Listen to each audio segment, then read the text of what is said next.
It was my treasure. Say the name again. Little Women. Okay. Louise May Alcott, who led a very interesting life. She lived in pain a lot of her life. She went off to nurse the Civil War soldiers and she got typhoid and they nursed her with mercury and it left her in pain the rest of her life. But she still managed to write this book and many others, which I've read. If you go to the Library of Congress, there are 100 things by her. It's very fun. But this little book, you know, because I love this book so much and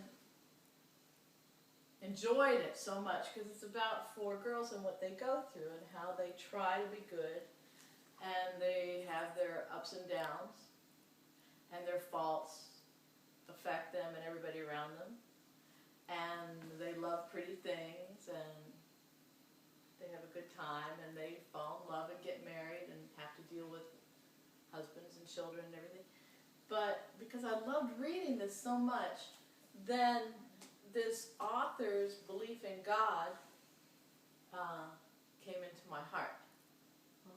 Yeah, because I respected this author so much, then because she believed in God and put God in her books, then I had this kind of comforting presence of God all my life. And it helped prepare me for later on when I could search for God. So I thought I'd read you one thing. This book also has beautiful illustrations. I bought this for Veronica, I think, but there's a new edition that looks like this, but it's not as beautifully printed as this one is.